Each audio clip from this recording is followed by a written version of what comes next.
The Gecko sessions are hosted by the GI Foundation in association with Project Echo of the University of New Mexico, and they're held every week on a Wednesday afternoon.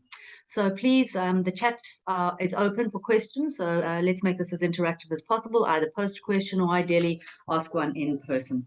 So today's session is really going to focus on ulcerative colitis. We're going to start off with a clinical case, which will be presented by Simon, who's a fellow in gastroenterology at Groote Hospital, followed by a talk on personalized therapy in UC by Mashiko. So Simon, if you want to start sharing your screen and present your complicated case of ulcerative colitis. Okay.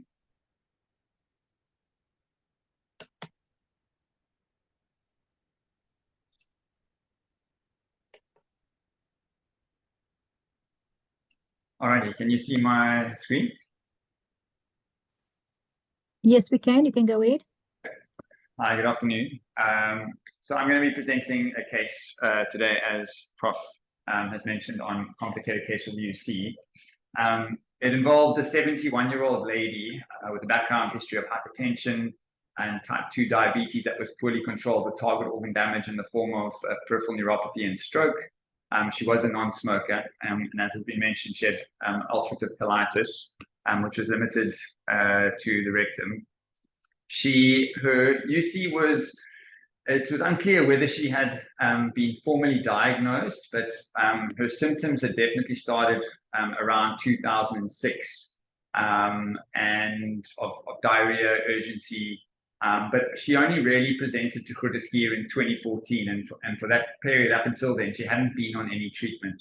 In 2014, she was first admitted with a acute severe UC flare, and was found to have C. diff as well. And she responded then to intravenous corticosteroids and vancomycin, and was subsequently started on azathioprine, citalopram, and pentasa. And she did quite well for some years. She developed some intolerance to azathioprine, and that was stopped in 2017. And she was subsequently readmitted in 2019 with the acute severe UC flare as well, but again, fortunately responded to intravenous corticosteroids. Unfortunately, as was the case with many patients during the COVID pandemic, there was a loss to follow-up, and shortly after her 2019 admission, she wasn't seen again and had treatment interruption for that period. She subsequently represented in December 2023 with what appeared to be another acute severe UC flare, and she gave a history of 2 weeks of profound bloody diarrhea with more than 6 stools per day. There was abdominal cramping, urgency. She was on examination. She was mildly tachycardic. No objective fever, but she was noted to be slightly pale and dehydrated. Her abdomen was soft, but there was generalized tenderness, and it wasn't distended. But of note, there was quite a significant amount of bloody diarrhea in her diaper, or in her nappy.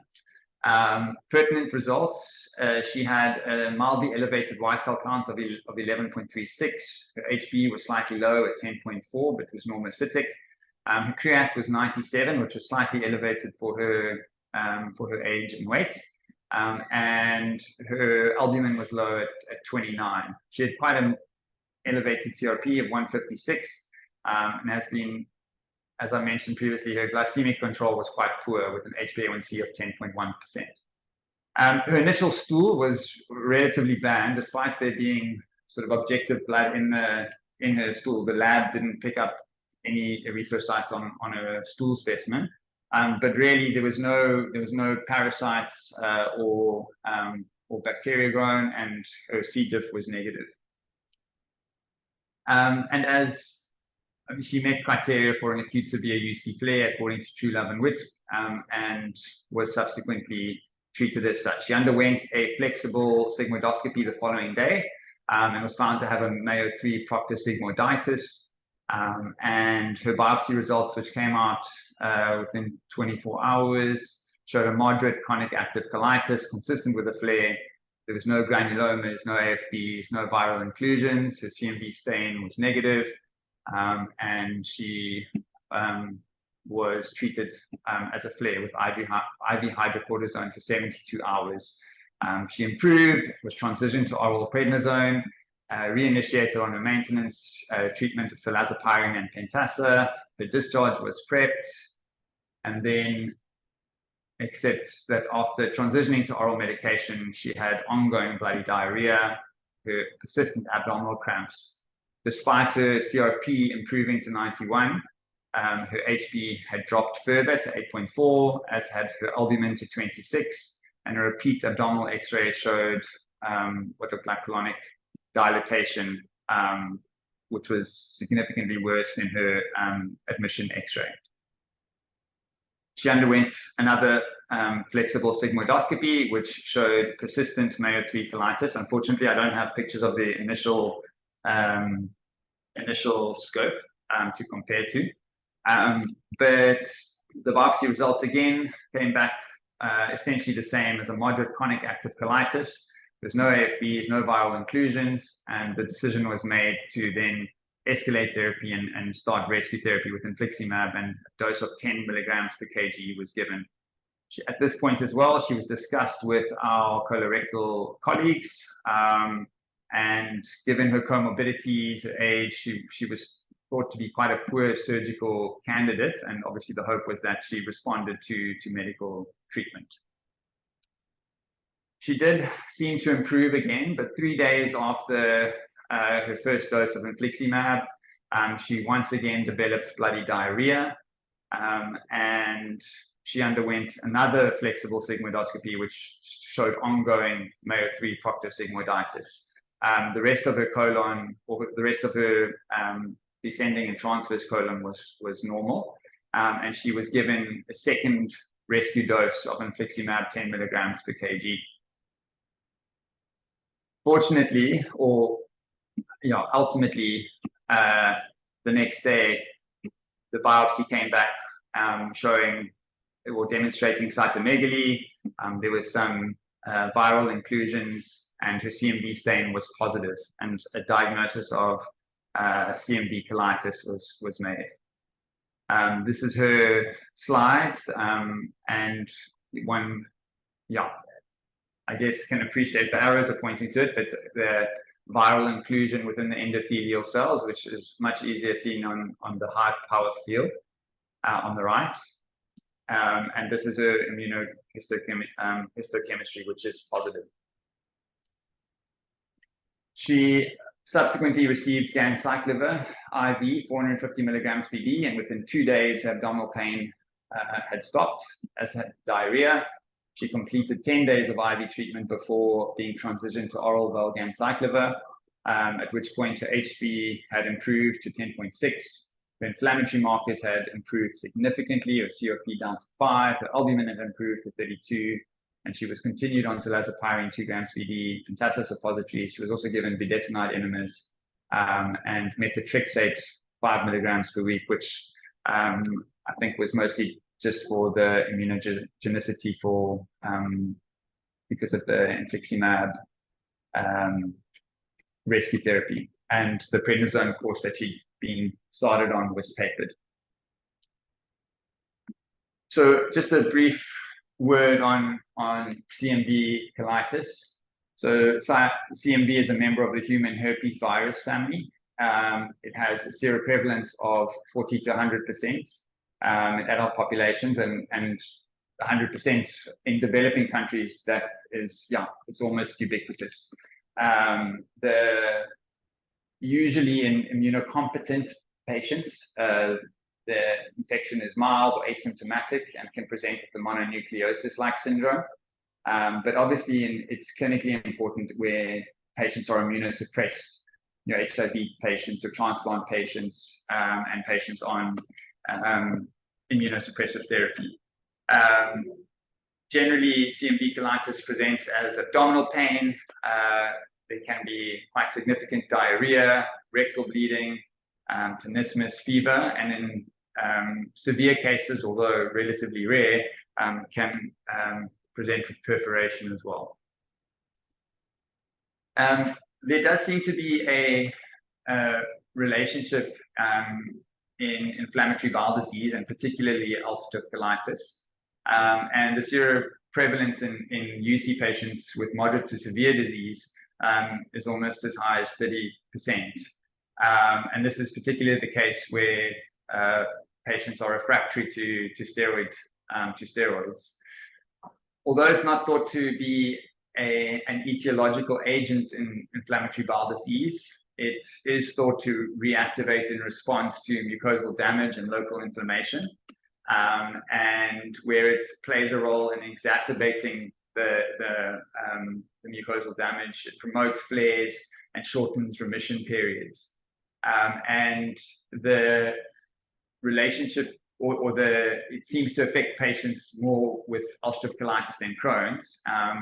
And the hypothesis here is that there's a slightly different sort of immune response between the two conditions, where Crohn's induces a Th1, Th17 type response and produces interferon gamma, which has antiviral properties and cytotoxic T cell activation, which seems to control the CMV slightly more than UC, which generally induces a Th2 type response. Where so it has been noted to be a major factor in where there's immunosuppressive therapy non-response, and it has also been demonstrated to have a higher rate of colectomy, and there's higher mortality rates associated with patients who have CMV as well.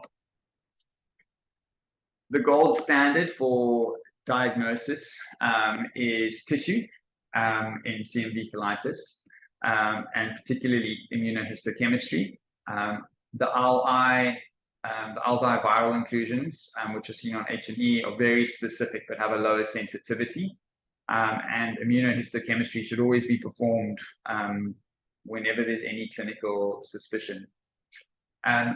Tissue PCR is more sensitive than immunohistochemistry, and echo guidelines do recommend PCR when when there is a high clinical suspicion and your other tests are negative. I must admit, I'm not 100% sure if it is available here. However, there is some controversy regarding it with regards to what sort of tissue, whether it's fresh tissue, whether it's in paraffin, fresh frozen paraffin tissue. And the other, I guess, slight drawback is that CMV remains latent within leukocytes after primary infection, and therefore you may still have a positive result. And so is the active infection is really what you need to ask. But obviously, if there is ongoing colitis, you would err on the side of obviously caution and treat. Serology has no real utility in CMV colitis because of the seroprevalence, and there isn't really any correlation between active colitis and serology, so we don't use that at all in these patients. Just with regards to some of the tests and the sensitivities and specificities, and you can see the immunohistochemistry histology has very high specificity, and its sensitivity is very good as well. Proves intestinal disease. Tissue PCR, as mentioned, is highly sensitive and specific. And then there are some non-invasive tests like fecal PCR that I think are still being developed. I'm not sure if they're in sort of use, if they're in wide use or not, but they show some promising results as well. Generally, the management is IV ganciclovir, so at a dose of 5 milligrams per kg. And this is usually for 3 to 5 days, but can be longer if clinically indicated. We persisted in our patient for 10 days. and before switching to Valgan cyclopar, which is the oral form. And generally then you need to complete a course of 14 to 21 days. And just be vigilant for side effects, particularly myelosuppression. There are some central nervous system disorders like that one needs to watch out for, and then liver functions and renal function needs to be monitored as well. With regards to immunosuppressants, what does one do there? Generally, corticosteroids should be tapered if patients are on them, but there's no real clear guidance with regards to other immunosuppressants, and these should generally be continued unless there's severe disseminated disease and due concern. But in general, immunosuppressants and biologics are continued, and that's what echo recommends. I think that's me. All right. Sorry, that was a very quick and overview. Thanks, Simon. That was great. I'm actually struggling to see the chats because of the strange computer. Mash, are there any questions in the chat that you can see?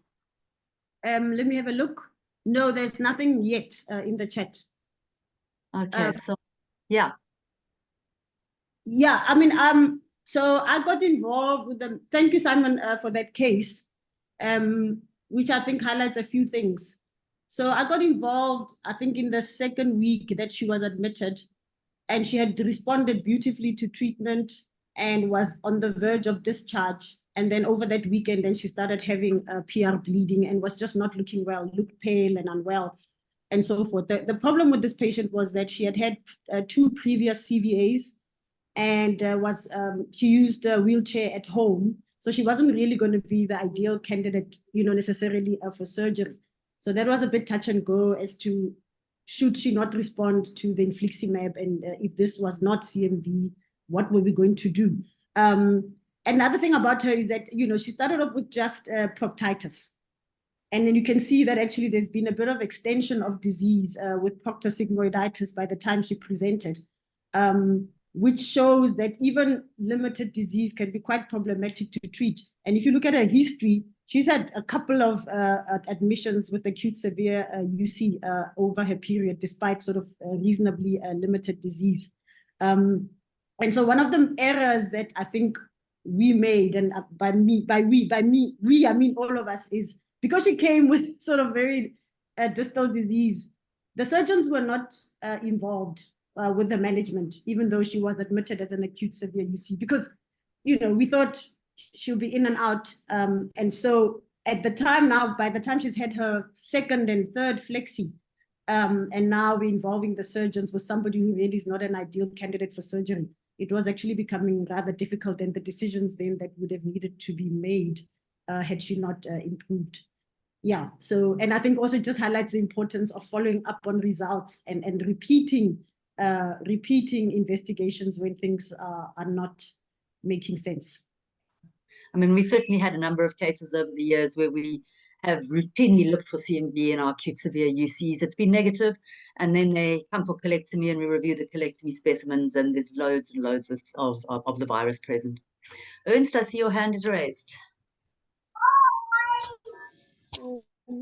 Yes, it looks like, there has been quite a comedy of errors in this particular case. When she initially presented with what sounded like an acute severe colitis, the CMV histology only sort of materialized once he set the Revelex, which was a little bit odd because, in private, we would often, I think all of us maybe do it, that we take tissue for PCR immediately as we do the normal histology. And the PCR will normally be back even before the histology. So which is a very important tool, maybe, and something that must be considered up initio. When you see the patient initially, you suspect acute severe colitis, maybe that's the point, so that before you even get to your Revelex, the PCR result, and you can commence treatment. I think the outcome may have been a little bit different, maybe. I mean, we don't know really what happened at the end, but it could have, it definitely will have made a difference had you known about the CMV day 2, maybe latest day 3 after admission, even before the anti-TNF was given. Thanks. Yeah, I don't think they do routinely the PCR here. So yeah, that certainly is a flaw of the system. Even though at the outset they always will do the HNE and the IHC if suspected. Yeah, so she's been really a difficult learning case. The other thing that I picked up was, despite her age, she had been started on azathioprine, and I'm not sure whether that was elsewhere before she came to us or not, because that wouldn't also make sense for somebody of her age group to treat her with azathioprine. But I think, you know, from the history, it's clear that defaulting and maybe just lost to follow up and poor continuity of care, I think that always is the recipe for a storm, isn't it? When things go wrong, there's a multitude of things that are not going well or going right. Sure. I suspect she'll be back in the ward in the not too distant future, unfortunately. She really needs long-term biologics. Yeah. I even think that she may still come face to face with the possibility of a colectomy. We've had that where somebody gets away with it in 1 or 2 admissions, and then later on, they still end at colectomy. My only question to Adam was, if she needed it, what would they do because of a poor anesthetic risk? Okay, so there was a question in the chat. Mash, can you read? Oh, wait, hang on. Can you read it for me? Oh, yeah, here we go. If there was no CMV, would cyclosporin be worthwhile if the candidate fails if infliximab fails in a poor surgical candidate? My feeling would be no. This patient has renal dysfunction. Is that correct, Mash? Yeah, she's got some CKD, yeah. Okay, so not a great idea. Also, if the patients then do come to surgery, it's not really brilliant to have both infliximab and cyclosporin on board. And this has been shown to have quite significant morbidities and mortalities in the case series that have been presented. Ernst, you've raised your hand. I'm not sure if you raised it again or forgot to take it down. No. I just really wanted to know what maintenance therapy you would consider in this particular instance. It would be interesting. Can we maybe discuss this a little bit? Yeah, so as Mashiko said, azathioprine would be very reluctant to at her age. Methotrexate doesn't really work in ulcerative colitis, we know that, and the patient's got renal dysfunction. So the options would really be a biologic, and she responded to infliximab, so ideally she should go on to maintenance infliximab. Unfortunately, this option has been removed for us completely for the moment because of budgetary cuts. So as Mashiko said, very likely this lady's going to land up under the knife. Yeah. With Xeljanz, do you have access to Xeljanz? You know, that may be a good alternative. I mean, you know, taking all its complications and everything else in control, it's cheaper. Access to what? To what's it called? Xeljanz. Yeah, it's again not a great option in an elderly patient like this. They were given the risks of thromboembolic disease, malignancy, and major cardiovascular events. Yeah, and the thing is that even with the sulfasalazine and the suppositories, given her stroke and her mobility issues, I doubt she's using the suppositories. Yeah. I think it's just impractical for her. So, yeah. Yeah. In case that's not going away, Mash. No, I mean, I think, again, it's a case in point on how difficult it can be to treat patients who are elderly with IBD, because there are many other things that come that need to be considered in their management, you know, which makes it and that endoscopic picture, I mean, I couldn't believe it, but it made sense given the clinical progression. Yeah. And of course, we're seeing more and more elderly, whatever the definition of elderly people with IBD, because our numbers are growing and because our patients are getting older. Yeah. So it is a problem. And I think maybe we should have a session on IBD in the elderly at one of our gecko sessions in the future. That's a great idea, Jo. That's a great idea. Fantastic. So if there's no other questions, comments from anybody, Then Mash, do you want to go ahead and present your Yes, your thank talk? you. Yeah. Perfect, thanks. So thank you for the opportunity to present. This is sort of a broad ranging talk with broad concepts, really. So nothing too specific, because I was just trying to wrap my head around this concept of personalized therapy for improving outcomes in patients with UC. And really what I'm going to tell you is not stuff that you don't know, but I guess I'm just trying to put it together and to frame it as to how I kind of think about it and approach it. And I'd be very keen to hear your comments on this. So how do we improve outcomes in patients with UC? I think it's evident that one needs to make a complete assessment. And by that, I mean that we need to make the correct diagnosis. This is very, very important. And then we need to assess the disease extent, activity, and severity. By so doing, we are able to stratify the patient early on before we even plan on a therapy that would be best for a particular patient. And then obviously we need to choose and administer the appropriate therapy, ideally early on in the disease. So those days of waiting to step up therapy with more advanced therapies are gone.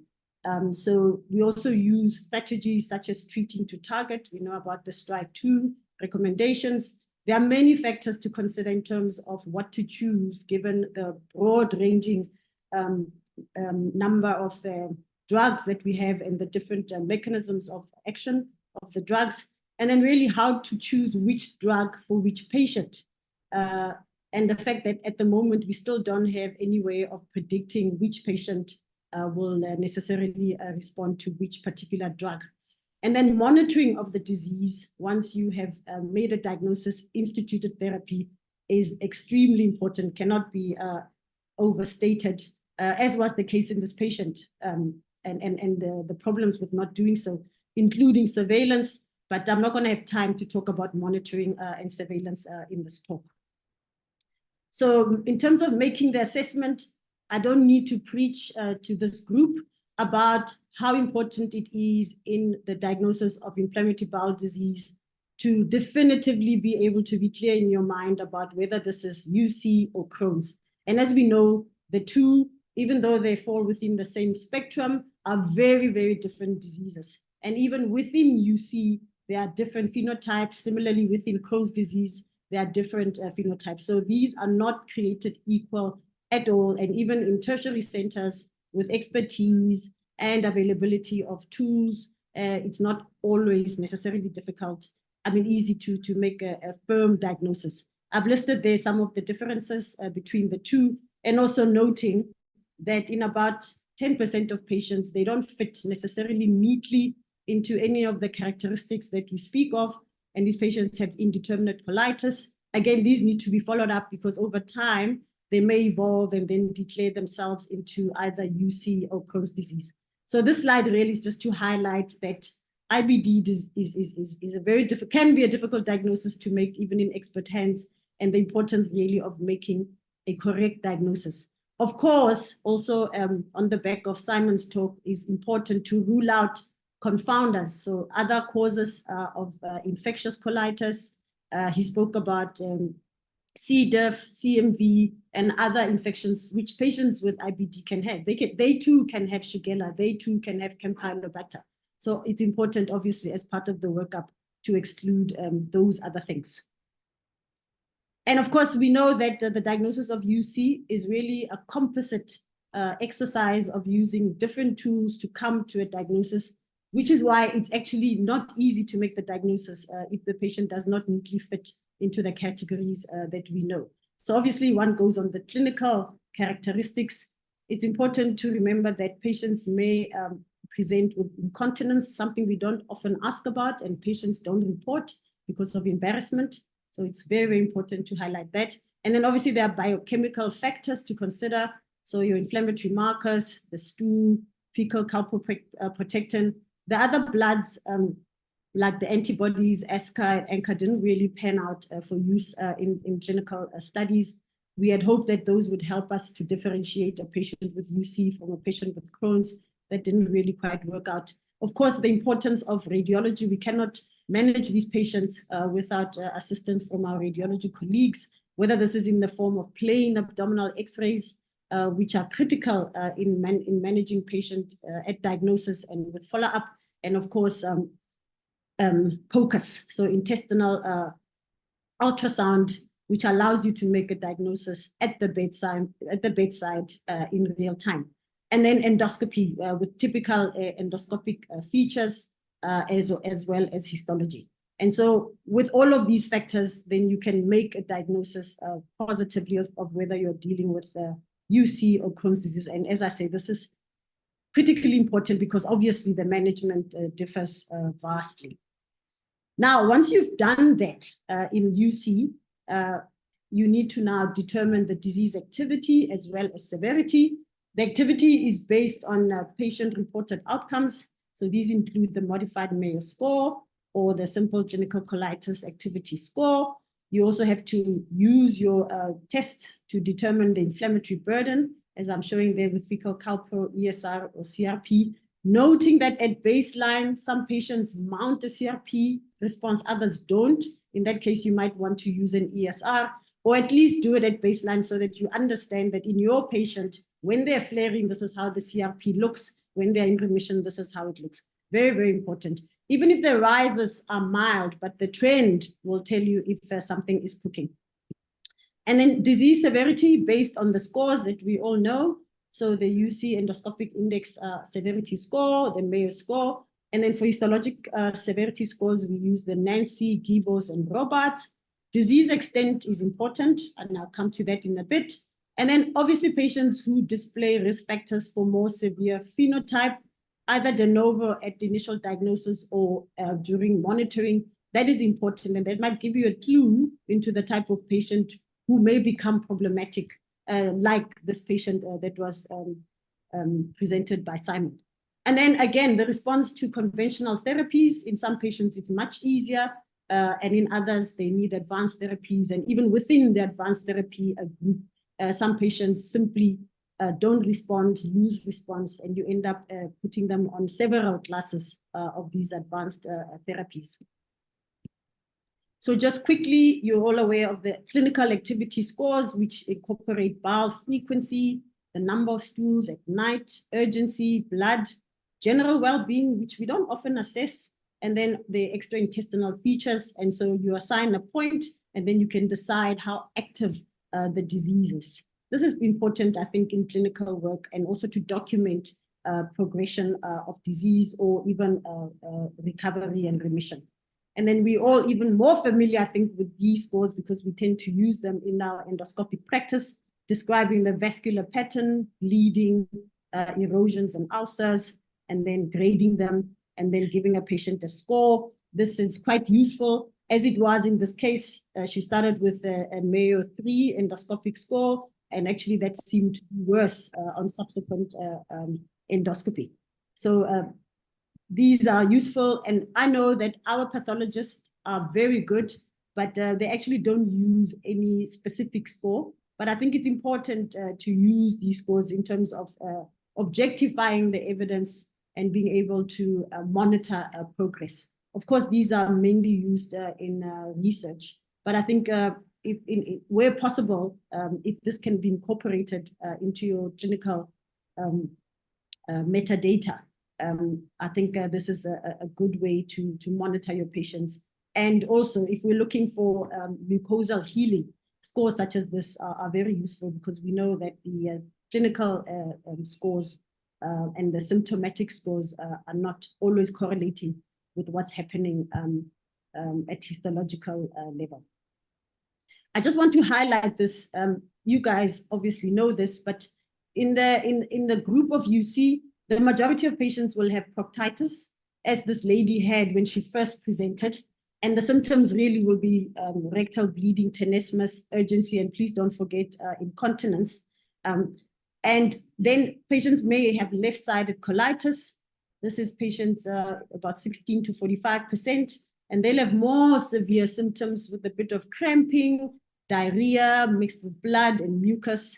And then you have patients who have extensive colitis. This is the smaller proportion of patients. And these are the ones that tend to have constitutional symptoms with fever, tachycardia, hypotension, and so forth. And so that the thinking is that this is more severe than that. But I think, again, as shown with Simon's case, you can have a patient with limited disease who has very, very difficult to treat. And conversely, you can have a patient who's got pancolitis, who responds very well to steroids when they have acute severe UC, and who's then maintained very easily on the 5-SA compounds orally and rectally. So you can't always predict how the patient is going to show up. And I think even with UC, it's important to remember that you have different phenotypes. You've got patients who present with acute severe UC. You have patients who are steroid refractory or dependent. And then if a patient has a pouch, you have this very difficult to treat group of patients who have pouchitis. So again, it is not created equal. It depends on who the patient is, what are the other factors that they are coming with, what is the extent of the disease, the severity, the activity, and those factors all need to be taken into account. Response to therapy. So in terms of therapy, I'm not going to belabor the point. I think just to remind us all of the goals of treatment in IBD, of course, we want to turn off the inflammation. So this is induction of remission. We want the normalization of symptoms, labs, growth, development, nutrition. And then we want steroid-free maintenance of remission. So this is where the disease is stable, there's control, you optimize therapy, you try to prevent further relapses, and hopefully therein change the natural course of the disease. And then I've spoken about the importance of ongoing and continuous and intensive monitoring of these patients. This really is super, super important to prevent relapses, to monitor the effect of your therapy, side effects, to monitor for infections, and of course, surveillance to avert the development of dysplasia and cancer. And ideally, you want to give the patient the medication that will make, that the patient will take. You know, it's all good and well to give patients treatment X and treatment Y, but if the patient is not taking it for whatever reason, then you are not reaching your goals of therapy. We've heard many times on this platform about the STRIDE-2 treat to target strategy. We know that before we concentrated a lot on the symptomatic response, and then we progressed and thought, well, we need to incorporate symptomatic remission now, the normalization of your lab work, the decrease in the fecal calprotectin. But with the STRIDE-2, they added endoscopic healing, improved and normalized quality of life, the absence of disability, all of which are really important milestones, which we never paid attention to previously. And then in children, normal growth. And I guess it's anticipated that with the STRIDE-3 iteration, we probably will be including, for UC anyway, histological healing, and for Crohn's disease, transmural healing. So, and the reason this is important is that we know that if you achieve mucosal healing, those patients are at reduced risk of flares, there's improved quality of life, reduced risk of surgery, and even just changing the natural course of the disease. So this is important at the beginning to sit with the patient and discuss what is it that is important to the patient, and then on our end, what is it important for us to achieve, and really work towards that and review these goals at every clinic visit. Adjust medication as is required, monitor as is required. We know that obviously we've always had for decades aminosalicylates, immunosuppressants, corticosteroids, and even biologics. And the landscape is burgeoning with new drugs on the market every day. If you look at where we came from since 2003, with infliximab followed by adalimumab, and then golimumab in UC. So these are the anti-TNFs, and then other biologics, so the anti-integrins and the anti-IL-23. Now we've got JAK inhibitors. UPA is not on the slide. It was in the pipeline, but I think it's approved for UC. And then your SP1 modulators and newer drugs. I mean, we can anticipate there'll be many more drugs coming, and I suspect Jill has got even more information about what is currently even or recently registered. The point of this slide being that we have so much to choose from, and it can be quite confusing to know which drug to use for which patient, and I think more importantly to predict which patient will respond to which drug, so you don't end up in a situation where you are moving from one drug to the next and not seeing the desired outcome. The question is, how do you choose? How do you choose which drug will work for which patient? And I think this is the concept of this personalized therapy that we are all striving for. And just to illustrate that quickly, I borrowed a case from one of our colleagues in private. So this was an 18-year-old male patient who presented with 4 months of rectal bleeding, urgency, nocturnal symptoms, and incontinence. You can imagine an 18-year-old in grade 12, about to write exams, feeling quite stressed about the whole situation, quite embarrassed, really. Sober habits. The family history is that the sister has type 1 diabetes. The patient himself was previously well, no previous surgery. He had had previous courses of antibiotics for diarrhea, and there was no travel history and no other relevant history. His BMI was within normal limits. There was a bit of mild abdominal tenderness. He had evidence of anemia. I think the MCV was normal, so it was a normocytic anemia. CRP was normal. Albumin was on the border of normal and abnormal. The stool was completely negative. It was a non-inflammatory stool, no pathogens seen, C. diff negative, and the fecal calprotectin, however, was quite high. He had his flexible sigmoidoscopy with biopsies.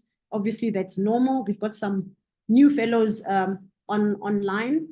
That is how his colon looked. So continuous inflammation, and actually it was assessed as a left-sided disease with typical histology with crypt distortion, as you can see, inflammatory infiltrate, and all the features which supported a diagnosis of UC. So he was diagnosed as mild to moderate UC, started on high dose 5-SA therapy, oral and rectal, had some improvement. Unfortunately, he stopped taking his medication, and then he had a recurrence of symptoms, not requiring a hospitalization. So then he was started as an outpatient on steroids at 40 milligrams with the reducing doses for 2 months. And then because he was young and he was presenting with mild to moderate disease, they thought that it's a good idea to probably start him on azathioprine. Problem was that he did not respond to weight-based therapy. And so the tests were done again, CMV and C. diff and other infectious pathogens were ruled out. This is how his flexi looked on this occasion when he seemed to be relapsing. So based on all this evidence, he was started on infliximab at the dose of 5 milligrams per kg, had induction, and then he was then given maintenance infliximab.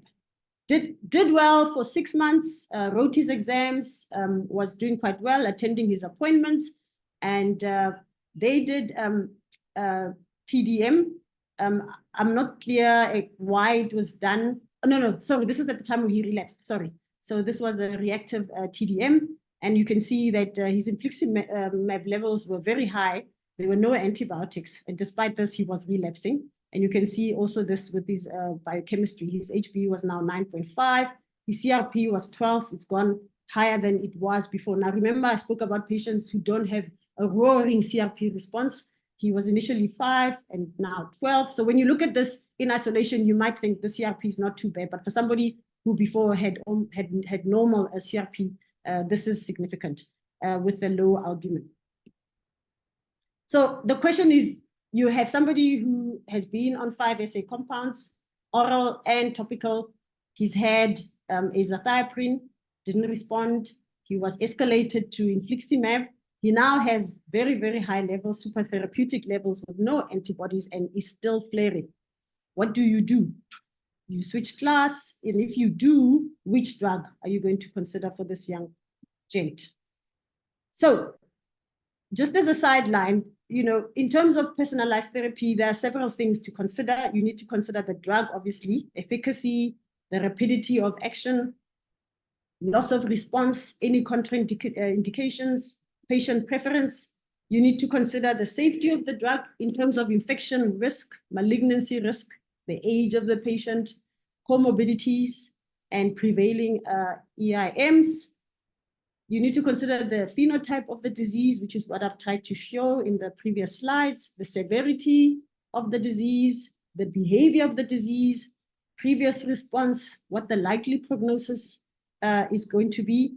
And then there are other things that need to be considered depending on the situation. Pregnancy, compliance, is the drug available? What is the cost? Who's paying for the drug? All of these things, which is quite a lot to consider if you're just trying to choose a drug to treat a patient, but they are important.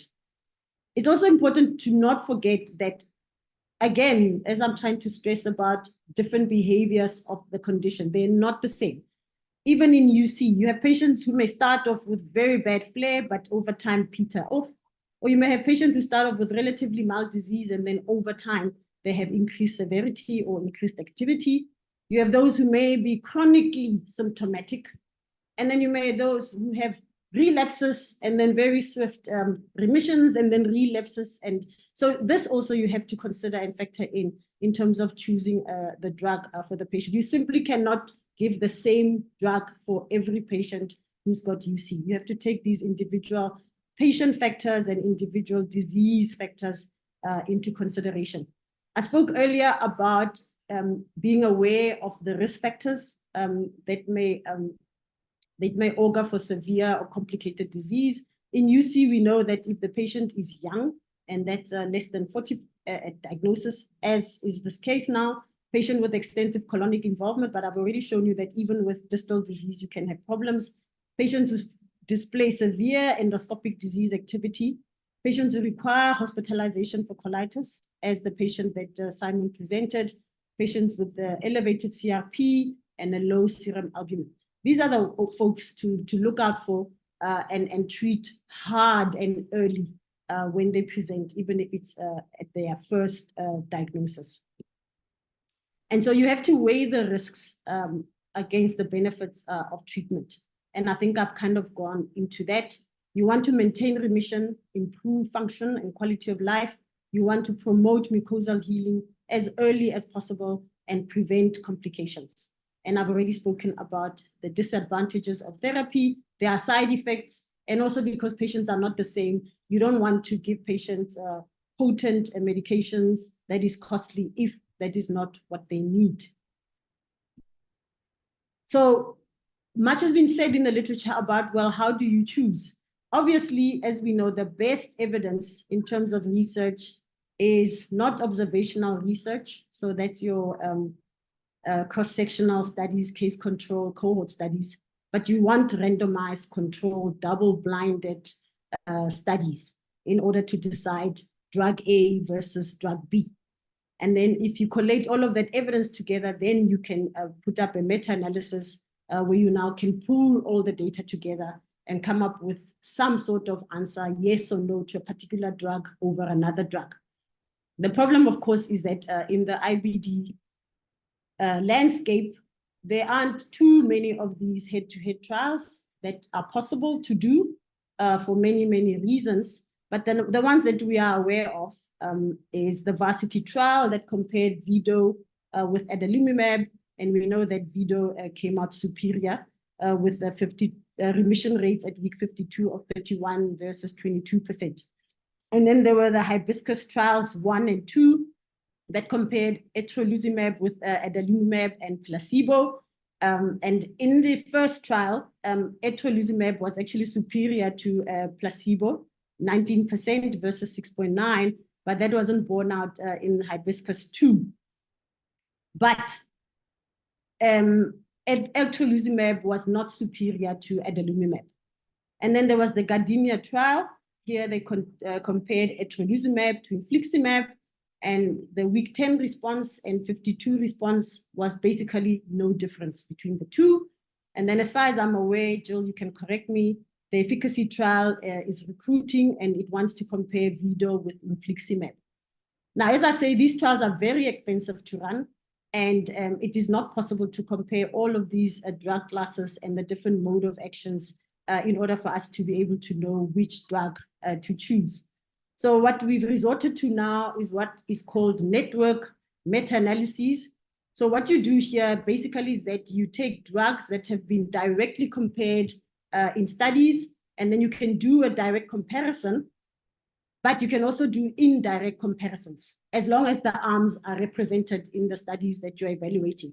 So for example, here you can see that etrolizumab was compared against placebo and adalimumab against placebo. So that would be direct comparison. But what you can then do is that you can use this information to indirectly compare etrolizumab with adalimumab. And I think this is an imperfect way of doing analyses because there are certain assumptions that one makes in this sort of data analysis, which may be problematic. It does also have inherent biases, but given that it's not possible to do all of these head-to-head comparative studies, this is probably the next best thing that we have in trying to wrap our heads around which drugs to use for which patient. And so I have found 3, the most recent one I haven't put in here, but here you've got several of these network meta-analyses that are comparing essentially the efficacy and the safety of all the biologics and the small molecules in the field of IBD. And this one was the first one that I'm aware of in 2021, where there was a total number of 28 trials, and they compared all of these agents, and basically I can't pronounce that, was superior in terms of clinical remission across the board, superior than all of the drugs that were studied, but was more likely to have adverse effects. Infliximab at 10 milligram per kg was also superior to infliximab at 5 milligrams and UPA in terms of endoscopic improvement. The next one was done by LASA in 2022. It enrolled one more study than the other trial. And again, UPA came up tops, again, though, with the risk of adverse effects higher than in the other drugs. And VIDO came up superior in terms of safety. And then the one that was done last year in March showed again UPA as superior to all the other agents, but here the drugs were equivalent in terms of their safety. And I think we're going to see more and more of these sort of network meta-analyses so that it can help us and give us that added bit of info about which drug you would use in which particular patient, taking the patient as a whole into account. So we don't have UPA. VIDO seems to be, for us who are resource constrained, obviously if you're not using the anti-TNFs in UC, I think you might then consider a VIDO because that's what we have available and because of its superior safety profile. So back to our patient, the question was, do you switch class? And if so, which drug do you use? So my colleague actually gave this patient vedolizumab, and you can see that there was beautiful response clinically, endoscopically, and I believe the histology showed that there was reduced activity, and the patient is still on this drug and doing very well.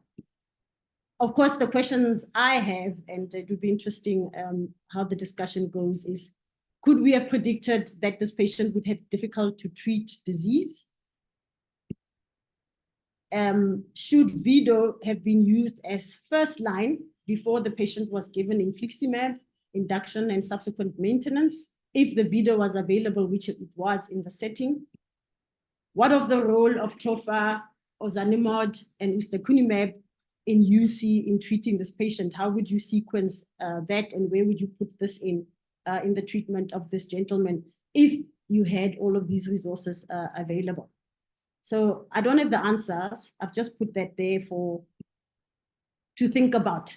And then I came across this paper, which I absolutely loved, by Tim Rain. And he says that if you consider that in the drugs that we are using now, you have loss of response, primary loss of response, and secondary loss of response. So despite these wonderful agents that we have reached that proverbial therapeutic ceiling. And how are we going to punch through that? looking forward in terms of the future of IBD care.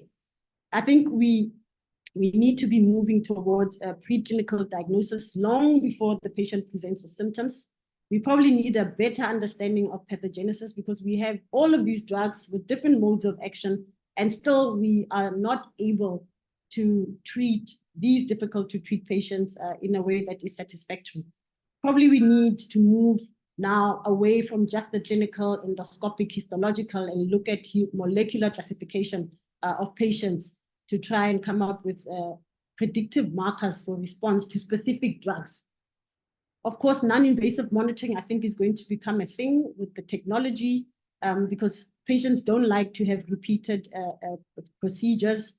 The fecal calpro is very handy and the CRP, but perhaps we can have other kinds of non-invasive monitoring. We probably will need new trial designs if we are to make any anything out of the data that we have without confounders and so forth. I think we need to better risk stratify patients. Obviously, we need to give improved care and delivery to patients. And then obviously, there are newer therapeutics in the pipeline. And of course, there's been talk for quite a while now of combination therapy and how that will look. So there's a lot of work still to be done, despite the fact that it seems like we have come a long, long way if you consider the discovery of infliximab at least about 30 years ago now. So what I was trying to do is just to put together these concepts in the way that I'm trying to figure out this quagmire of IBD, particularly when it's complex. You know, there is the realm of easy to treat UC, but there are patients that can be quite challenging. So it is complex, and really we can improve outcomes by doing the basics correctly, in my view. Make a correct diagnosis, assess the disease activity and extent and severity, administer appropriate therapy early, ideally, treating to target, that is beyond symptoms, and then monitoring the patient on an ongoing basis. And then you need to optimize therapy using TDM, switch class as is appropriate, consider combination therapies, and even de-escalate therapy as is appropriate. And then, as I've said, there's an explosion of targeted therapies, and the evidence is changing, which I think is a blessing and a curse. So we really need to understand these agents, how they work, keep up with the literature, and look to the future in terms of predictive markers for response to particular therapies. So this is the last slide. To my mind, the right patient is really every patient that you see. I think what we should be doing is not matching the drug to the patient, but rather to match the patient to the drug. So making it a far more patient-centered approach. I think if we do that, then we're well on our way to giving our patients better care. So I've just put one of the quotes that I quite like, that a good physician treats the disease, a great physician treats the patient who has the disease. So I think we need to think critically about how we approach the management of our patients, not just in IBD, I think just generally. I think we need to speak more to our patients, discuss what is important to them, what their targets are, which may be different to what our targets are. And then just explaining the importance of medication, importance of compliance, why they are taking it, and involving them in the patient care, I think will improve outcomes. And then finally, I think we've learned, and we keep learning, that IBD is a multidisciplinary team. And so the mistake we made in the last case was that we didn't involve the surgeons early enough, because it seemed to be a run-of-the-mill case, but it turned out not to be. So I think it's never too early to involve the multidisciplinary team. So thank you so much for your attention. I'm happy to take questions and very keen on some of your thoughts on what I've shared. Thank you, Joel. Thanks, Mash. That was a tour de force. Brilliant lecture as usual. So we're actually almost out of time, but I think we do have to have a little bit of discussion. So there just was one question on the chat. which I'm sure you can answer quite easily. One is often faced with the situation where you get the histology back and it says a non-specific colitis. In fact, it always says that. And the question was, how do you diagnose UC? And I think you've already answered it by saying there's no gold standard. You have to look at all the different facets. Any comments on that? Yeah, I mean, we get this all the time. And I think it helps to have a pathologist who's quite keen on GIT pathologies, because they often can see things that perhaps somebody who's not trained can see. We do get patients who have infectious colitis who may have non-specific features, but we do look for specific things, you know, evidence of chronicity, branching, cryptitis, crypt abscesses in the right clinical context, having excluded infectious colitides. And as I said, in accompaniment with the other things, the CRP, et cetera, et cetera, et cetera. So yeah, it's not always easy and it can be quite confusing. No, absolutely, absolutely.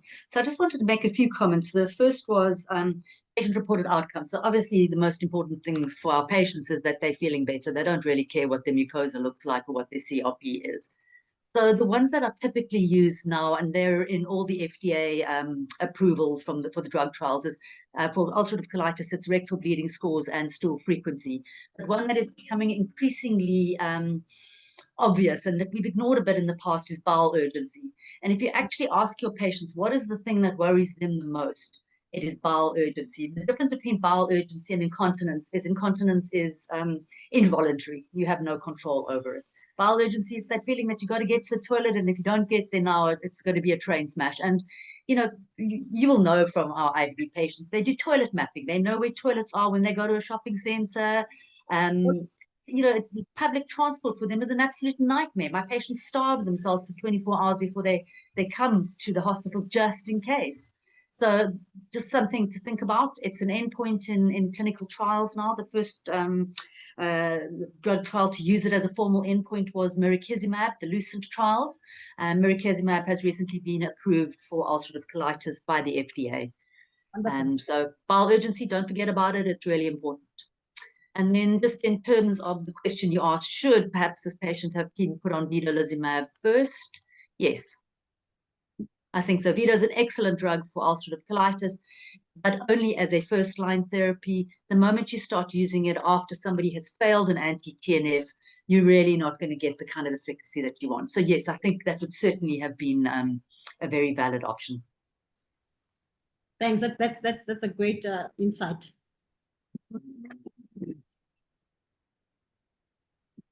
Any other questions or comments before I close up? Okay. Well, in that case, we kind of are out of time. So very big thank you to both Mashiko and to Simon for those excellent presentations. And thanks, of course, to iEcho University of New Mexico and the iEcho India team. The recordings will be available on the GI Foundation website.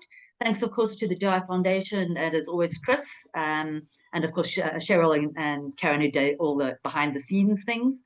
And thanks, of course, to all our sponsors. And just to point out, next week will be pathology. So thanks everybody for joining us, and we'll see you next week at the same time. Cheers. Excellent. Thank you. Thank you, Joel. Thank you, Maj. Excellent sessions to start the year off. Thank you. 2024. Cheers. Bye. Cheers.